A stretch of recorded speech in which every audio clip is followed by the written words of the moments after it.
hace un rato me invita mi sobrina, la hija de Juan Pedro Paloma, que juraba la bandera y estaba muy emocionada, y me invitó para que la fuera a ver. Le digo, mirá, no puedo, estoy en la radio, qué sé yo. Así que bueno, le quiero mandar un saludo que seguramente después lo va a escuchar. En una jornada tan especial para muchos chicos que se toman, pues, es muy emocionante. El tema, la gran mayoría, el tema de la jura de la bandera, la verdad que se lo toman con mucha responsabilidad. Sí, acá estuvo, hoy nos visitó Siciliano Hernán también dice, por favor, antes de las 10:30 que tengo que ir a la jura de bandera. Sí, muy interesante. Qué bueno. Un saludo para Palomita desde acá. Bueno, el tema de hoy. Para arrancar, tenemos un nombre bastante complicado. A ver. A mí me sorprendió en algún momento cuando lo leí y después lo profundicé y realmente vale la pena. Y se habla, vamos a hablar de la siristocracia o de los siristócratas. Siristócratas, pero con X, una palabra que se escribe con X, sí, exacto. De origen, obviamente, griego. Claro.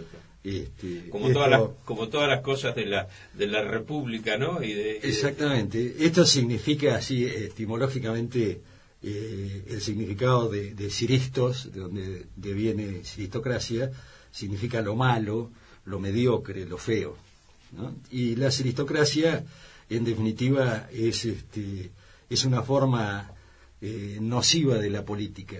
Es, como decía, yo rescaté aquí unos párrafos que los voy a leer y me gustaría leer, son poquitos, son cortos, para que los analicemos juntos, porque bien. Hacen a la realidad política actual. En algún momento, justamente yo escribí 2 notas ya hace bastante tiempo. Esta es una que se llamó La política y los aristócratas, que la escribí en septiembre del 2013, y otra que hablaba de la realidad política argentina, que la escribí en abril del 2013, justamente un tiempo antes de las PASO y las elecciones del 2013. Ajá. Así que bueno, viene bien. Viene, claro, claro que viene porque bien. Lamentablemente se ha mantenido sin ningún tipo de modificación lo que pasaba, y se ha modificado para peor. Lo que pasaba... yo creo entender el significado de la palabra, que vos la vas a desarrollar, se ha profundizado para muy mal. Claro. Así que bueno, en aquel momento alguien publicaba un pensamiento muy cortito de Aristóteles que decía que estamos filosóficos hoy, ¿eh? No, dale. Claro. Aristóteles decía que las repúblicas declinan en democracia y las democracias degeneran en despotismo. Pero en realidad que esta frase, que en algún momento la toma un escritor argentino muy interesante, un diplomático, es un contemporáneo, que es Abel Pose, que nada tiene que ver con el siristócrata Pose. No. Escribe una obra que se llama La Santa Locura de los Argentinos. Te acoto, Abel Pose, un hombre que hizo una larga carrera en la diplomacia argentina. Es un diplomático y sigue estando en actividad, ¿no? Y en esa obra que él escribe, que se llama La Santa Locura de los Argentinos, dedica un capítulo especial a la siristocracia, y él la define como el gobierno de los mediocres. La siristocracia es el gobierno de los mediocres. Y sin duda, el gobierno de los mediocres es el paso previo a la destrucción de la democracia, que inicialmente se ensaña con la república, que era lo que decía Aristóteles, y la lesiona, y termina como paso intermedio a la destrucción del sistema democrático. Entonces uno, cuando habla de la siristocracia y el gobierno de los mediocres, uno tiene la obligación de analizar la mediocridad de los políticos argentinos. Y a veces es bastante difícil porque es una opinión muy subjetiva, pero bueno, hay que hacer análisis. Y entonces lo que yo por lo menos he intentado hacer es observar las cualidades y las actitudes de quienes creo, o de los políticos, y después contrastarlas con aquellos que sí tuvieron un análisis profundo de la mediocridad argentina. Y ahí no me quedó otro paso que recalar en la obra de un gran ensayista, pensador argentino como José Ingenieros, en su ensayo que se llamó El hombre mediocre, y ver cuáles eran las cualidades de los mediocres y contrastarla con la política actual, a ver si encontraba paralelismos y podría entonces de esa manera ubicar la mediocridad en la política en base a lo que dice José Ingenieros, que sin ninguna duda por lo menos para mí y una gran parte de los pensadores argentinos, es irrefutable. ¿Sabes por qué me río, no? No, a ver, fue uno de mis libros de cabecera. Bueno, entonces, no te voy a decir a quién se lo regalé porque sacás, no sé, la cortapluma, pero eso te lo voy a decir en privado. Habría que leer más a José Ingenieros. No hace mucho tiempo estuve releyendo otra obra suya que es interesantísima, que es La evolución de las ideas argentinas. Sí. Es para rescatar, para quienes quieren hablar de política y participar en política, me parece que son obras como de cabecera y claves para poder definir un pensamiento. Bueno, ¿qué decía José Ingenieros? Mirá lo que decía de los políticos, y esto lo voy a leer para que sea textual. Dice: cuando se entibian los ideales y se reemplaza lo cualitativo por lo cuantitativo, aparecen los mediocres, los cuales se arrebañan en partidos, hacen crecer su influencia, la mediocridad se condensa y se convierte en sistema. Continuó diciendo en otro párrafo: todos mienten y cada hombre pone precio a su complicidad, un precio que oscila entre un empleo y una decoración. Los políticos sin ideal marcan el cero absoluto del termómetro de la historia. En épocas de mediocridad, los gobernantes que no piensan, esto es genial, parecen prudentes. Los que no roban resultan ejemplares, y así el concepto de mérito se torna negativo. Es para, la verdad, es para pensarlo y para contrastar con lo que vemos en la política actual, y entonces poder caracterizar la mediocridad. En base a estas breves frases, cuando uno analiza a todos los candidatos que hoy vemos, y digo a todos, que hoy vemos en el candelero político, evidentemente cae de maduro que, de acuerdo a las definiciones de José Ingenieros, estamos ante una mediocridad insalvable en el ámbito político. Abel Pose, retomando su obra y alguna frase, decía: el irresistido pero resistible ascenso de los mediocres. Dice: los políticos sin ideología no responden a ideales, sino a intereses, y por lo general los propios. Sí, ¿para qué no? Bueno, ¿no? Creo que de alguna manera estas cosas nos están mostrando la mediocridad de la Tengo política. dos cosas para acotar. Diga. La primera es de tono irónico. Sí. Si quisiéramos hacer un máster de silistocracia, tenemos un país para ir: Venezuela. Mira, yo creo que no, yo creo que Venezuela ya está en el otro escalón. Sí, en la destrucción. Sí. Bueno, me parece que y una frase de Aníbal de hoy te tiro también. Sí. Dice: se imponen las condiciones de la jefa del movimiento y no se discute más. Está bien, típico. Bueno, silistocracia pura, ¿no? Es silistocracia ¿para pura. qué vamos a hablar de democracia? No, se impone la señora y a otra cosa. Yo digo, acá en la obra de Pose hay algo que una frasecita que me encantó, de lo que nos pasa a los argentinos y lo que nos pasa a los pringlenses. Y mirá lo que dice: uno tiene la sensación de que el país o nuestro pueblo está ansioso, como un caballo de carrera atado por error a un carro. Oh, qué descripción. Tirar en vez de correr. Entonces estamos como dice Pose, Abel Pose, claro, porque sí. se confunda.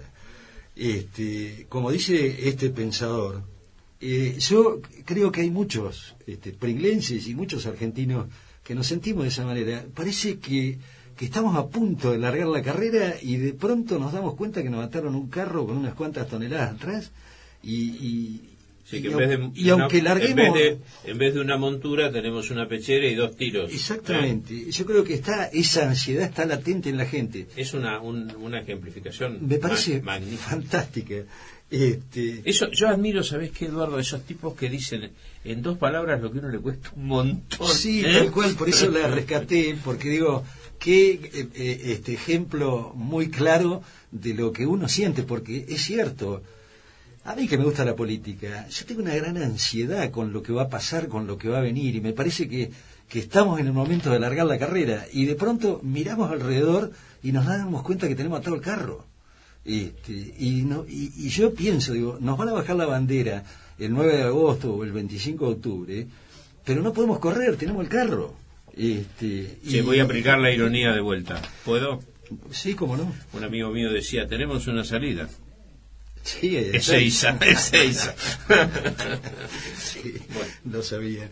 Bueno, digo, me parece que esto nos tiene que llamar a la reflexión y mirar con mucha atención. Ahora estamos próximos a ver si nos bajan la bandera para largar, y mirar a ver si lo que nosotros vamos a votar incluye el carro o la montura para correr la carrera. Está muy bien, lo voy a adoptar. Y estaría bueno que los políticos, nuestros dirigentes y los candidatos, que ahora ya en una semana más van a estar todos lanzados y haciendo campaña, se pongan a la altura de nuestras expectativas. Están muy por debajo de la altura de nuestras expectativas. ¿Y qué hace?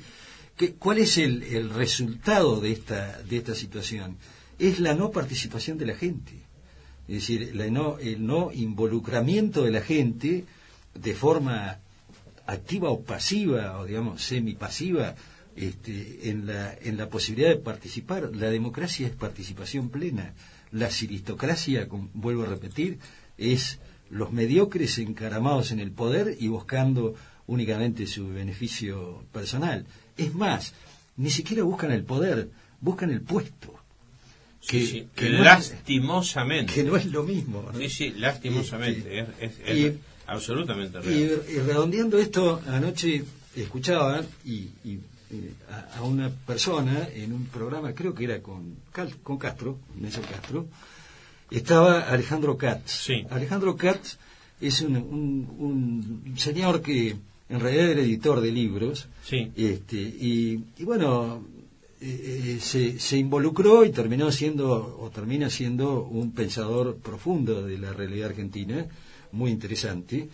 Y bueno, en aquella época, decía yo, que era abril del 2013, yo escribía una nota donde hablaba que participar es la única salida, y rescataba lo que decía Alejandro Katz. Y la verdad que la caracterización que él hacía de la política en el 2013 la volvió a hacer anoche públicamente, porque realmente las cosas no modificaron, o sea, creo que empeoraron en vez de modificar. Y me parece que ahí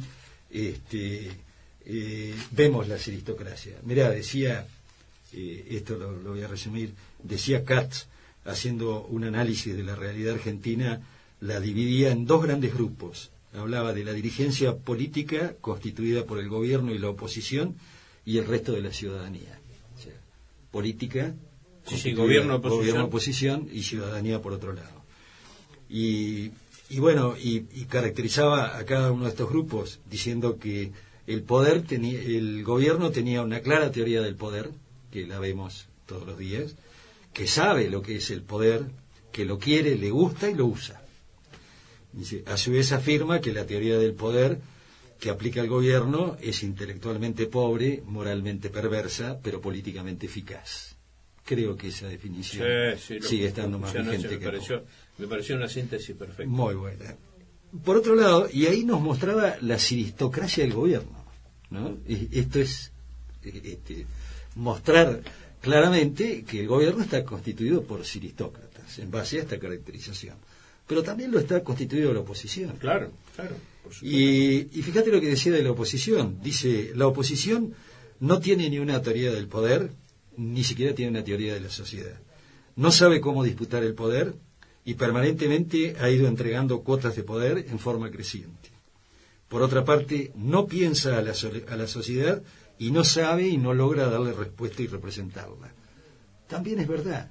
Y no vamos a entrar en análisis para no hacer análisis partidario, pero hoy estamos viendo cómo se deciden las candidaturas, que es el tema del día, y estamos viendo que este concepto, esta caracterización es real, y quienes representan este concepto, también la aristocracia de la oposición.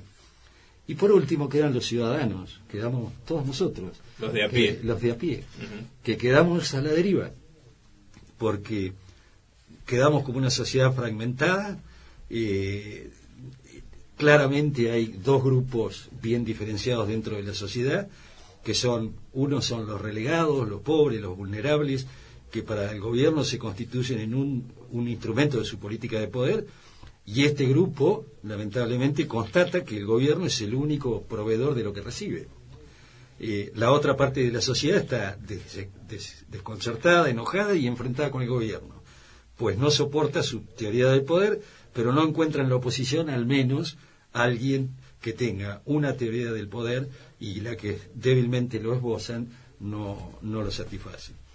Estas dos partes de la sociedad, que es la mayoría, no se miran entre sí, no se reconocen como un todo, ello les quita fuerza para generar cambios, y la política tampoco los visualiza en su conjunto. Los políticos miran a una fracción o a otra, o a otro fragmento de la sociedad, pero no miran a los dos. Claro, porque está clarísimo, hablando de números, que acá hay un porcentaje de gente que será el 30 y pico %, que es químicamente kirchnerista o que adhiere a este modelo, y hay un 65 que no. Porcentaje más, porcentaje menos. Sí, se acercará más al 60 en algún aunque momento. Fuera 50 y 50. Bueno, el caso es lo mismo. Pero lo que quiero decir es que no sería tan difícil derrotar al kirchnerismo, siempre y cuando la oposición no tuviera este tipo de cuestiones de aristocracia al fin.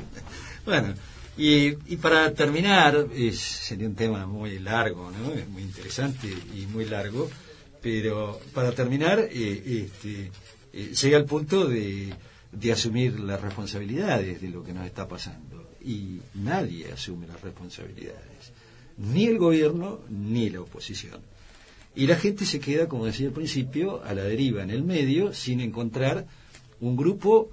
Encuentra respuesta a las cuestiones inmediatas, que evidentemente de alguna manera visualiza como el único que le satisface alguna necesidad, y otro grupo que no encuentra ninguna respuesta y no encuentra en la oposición una teoría o un criterio válido para decir, bueno, allá está la solución. Bueno, en ese baile estamos. Lamentablemente ya nos queda poco tiempo para analizar a quién vamos a votar. Tenemos que votar dentro de un mes y poquito. Bueno, es un tema complicado. Para cerrar, sí, quiero leer una frase de John Rawls, que es un filósofo contemporáneo que escribió una obra que se llama La razón pública, y dice: la ciudadanía en pie de igualdad es el poder constituyente supremo, y vuelve a entrar en funciones cuando el poder ordinario de los gobernantes se disuelve. Estamos en eso. Y continúa diciendo: para remediar esto se requiere que los ciudadanos se habitúen a verse a sí mismos como legisladores y gobernantes ideales, y repudien a los funcionarios y candidatos que violen la razón pública de los ciudadanos libres e iguales. Eso es lo que tenemos que hacer ahora antes de votar. Tarea difícil, muy difícil, pero no imposible. Pero no imposible. Y yo, a través de estas poquitas palabras, ojalá no caigan en saco roto, y quienes escuchen se vean ellos con el compromiso fuerte y digan, bueno, no, todo esto no, voy hacia aquel que me está ofreciendo la posibilidad de ser un ciudadano libre e igual a los demás. Gracias, Eduardo, pero no te despido todavía porque quiero leerte algo antes del final. Vamos a hacer el sorteo de la Sociedad Cosmopolita. Está aquí Pablo Derne, en minutitos nada más. Y ayer leí una noticia que a mí hay cosas que me siento una mezcla de ¿cómo decirlo? Tristeza, melancolía, impotencia. Suecia cierra sus cárceles porque no tiene presos. Entonces, cuando uno dice un país en el mundo que no tiene presos, porque seguramente, no conozco Suecia, pero esa sociedad ha generado condiciones de convivencia, de vida y demás, que hacen que los ciudadanos no tengan necesidad de delinquir, por un lado, ¿no? Porque ha dado respuesta. el grado de evolución, de madurez de una sociedad que mediante un sistema, un socialismo sui generis, porque es un socialismo a la sueca, ha logrado que cierren las cárceles. ¿Para qué va a tener cárcel si no tienen preso? Bueno, no hay mucho más para agregar. Estamos en la antípoda. Total. Y la otra es, mientras vos citabas a Posse, yo estaba leyendo acá porque me había acordado que en la mañana había visto algo. Qué lindo sería sentar en una mesa a Abel Posse y a Santiago Gobaldós. Uf. Sí, ¿No obviamente que sí. ¿No podremos algún día? Sí. Bueno, ¿Por qué no? le preguntan a Santiago Gobaldós en la mañana de hoy. Dice, ¿lo sorprendió la designación de Carlos Zanini como compañero de fórmula de Scioli? La designación de Zanini como candidato a vice de Scioli es la evidencia de que uno de los dos conceptos pregonados por Scioli, continuidad y cambio, ha caído, y naturalmente la que ha caído es la idea del cambio.